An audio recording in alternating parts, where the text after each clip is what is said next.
There's something about only children that makes them stand out. He's the classic only child.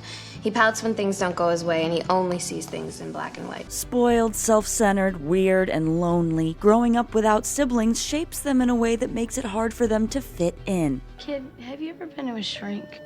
Since I was 3. Or at least that's what movies and TV want us to think. Only child syndrome is a long-standing trope, both on screen and in real life, that suggests that being the only sets you up for a lot of problems throughout childhood and into your adult years. I'm not being overdramatic when I say that I would rather sit naked on a hot grill than wear something off the rack. But is that actually true? Let's take a deeper look at the traits associated with only child syndrome versus the reality of what it's like to be an only kid, to find out why everyone's convinced it's such a miserable time, and if it really spells doom for anyone growing up solo. What's wrong with me?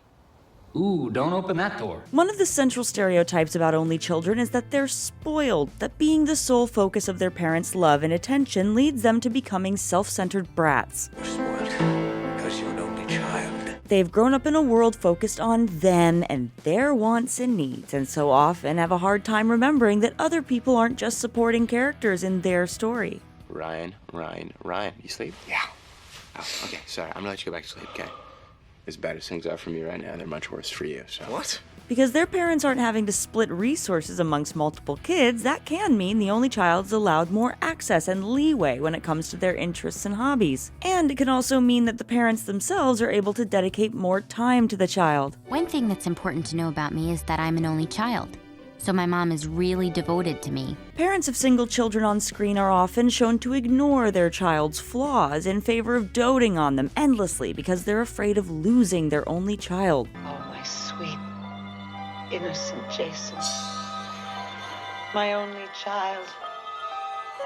Jeez. Or other times, having a child was just a box to check and not something that the parents truly desired, and so once the kid is born, they're essentially all on their own. You don't give her respect. You give her whatever she asks for so that you don't have to deal with her. She's 8 years old. But while it might be true in some cases that overindulgence from parents can cause an only child to become a bit rotten, which is often what we see played up on screen for humor, Can someone please get my towel?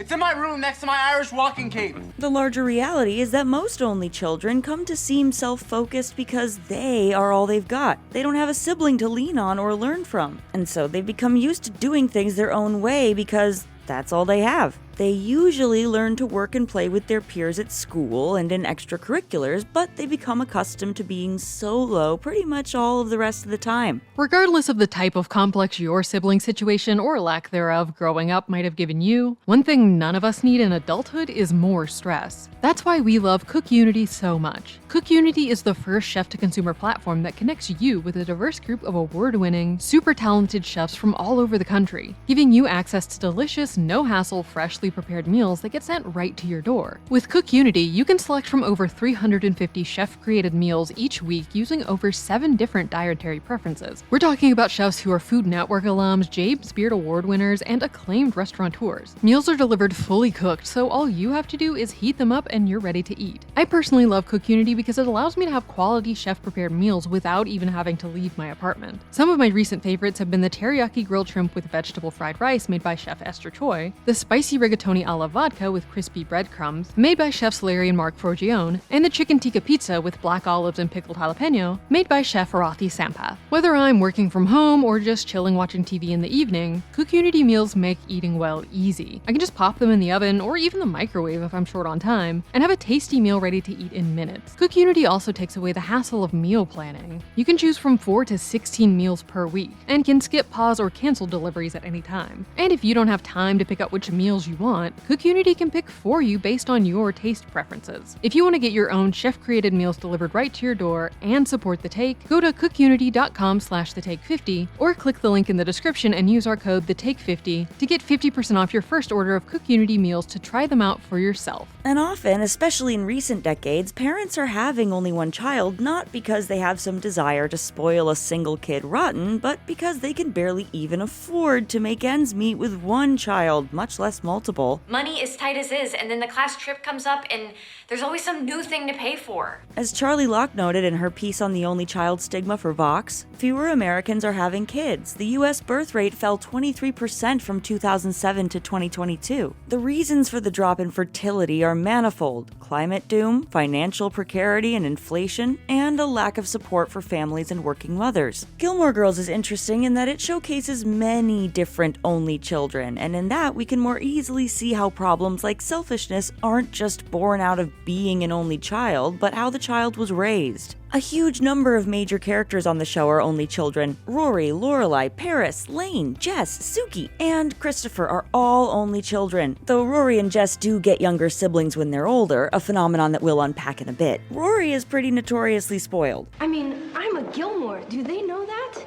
My ancestors came over on the Mayflower. She lives as if she's the main character of life because she's been treated that way by everyone around her. Not just her mom, but her entire town treats her as if she's a perfect special angel who can do no wrong. So it's not surprising that as she grew up, she had a bit of a complex. She thought everything should go her way, and she was often completely unable to deal with any kind of pushback or criticism. But that isn't the case for other only kids on the show. Lane was her parents' only child too, but she was not treated as if she was special, just the opposite. She was often treated as if she was failing to live up to her parents' standards and felt like she had to hide her true self, and she very seldom gets what she wants out of life. Paris is certainly very Paris-focused, but unlike Rory, she doesn't expect everything to just be handed to her. She fights tooth and nail to get to the top of the ladder and keep her place there. I've been a camp counselor, I organized a senior literacy program, I worked a suicide hotline, I manned a runaway center. I've adopted dolphins, taught sign language, trained seeing eye dogs. In stories in line with Lane's and Paris's, we can see another difficulty of being an only child come to the surface: being the only one there to shoulder their parents' pressure and to carry the burden of the family's future. There's no one else there to share the pain or help bear the weight of expectations, so it all falls to the only child.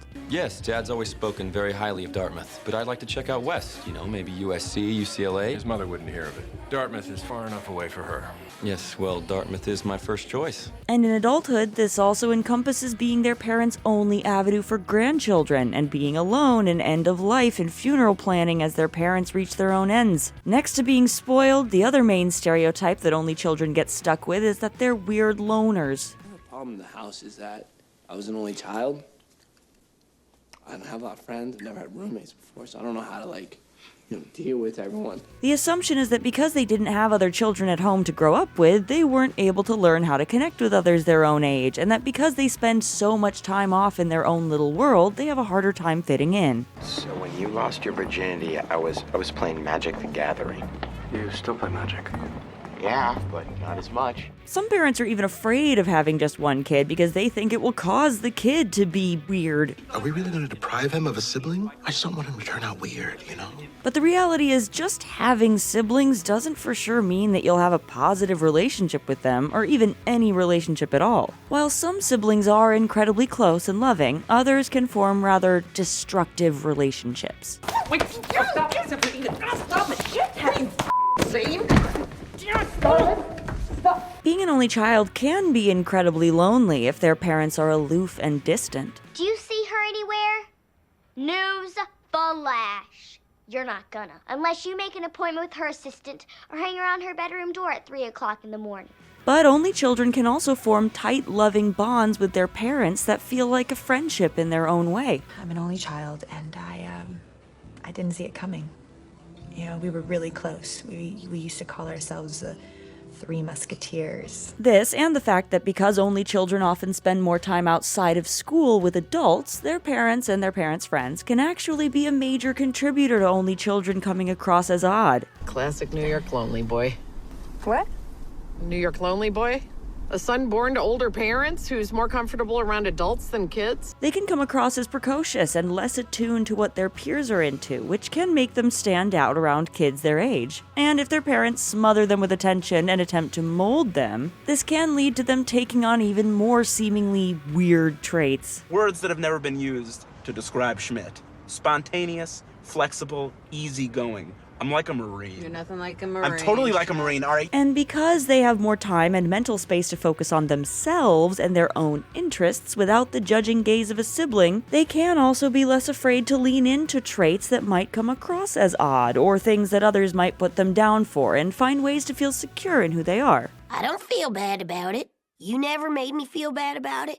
And just because there are some people in the world who want me to feel bad about it, doesn't mean I have to. While a lot is made of the idea that only children are weirdos with connection issues, I know how only children are. How are only children? You guys are like raptors, where you need like 15 meters So of space crazy. between. the reality is often quite the opposite. They not only make friends, but hold those friendships incredibly close. What if Nick gets into an accident? What if he's horribly disfigured and I have to identify him? And I'm standing there and I'm saying, sorry, officer, I can't help you because no, I haven't seen his penis. They may not always be able to connect easily with their peers at first, but once they do, they hold on tight. For them, their friends are their family, and so they deeply cherish those bonds. We're sisters.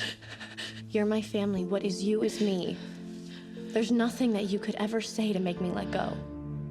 I love you. One offshoot of the only child trope that pops up a lot on screen, particularly on long-running TV shows, is the only child being surprised with a sibling. Sometimes this is one that's been around the whole time that they just didn't know about. Oh my God, so I'm not an only child. I'm a twin. Sometimes it's a step-sibling that arrives via their parents' new partner, or sometimes their parents have a new baby, usually either a surprise later-in-life baby or to create a new family with a new partner. Regardless of how they show up, the new sibling is always a shock for the previously only child. Much of their life had been based on being the only kid in their parents' life, and now they have to figure out how to deal with splitting the attention and space. These new kids are usually shoehorned in as a new obstacle for the family to overcome when a show feels like it's running out of drama steam, or just wants a newer, younger face in the cast. Buffy, if you're going out, why don't you take your sister?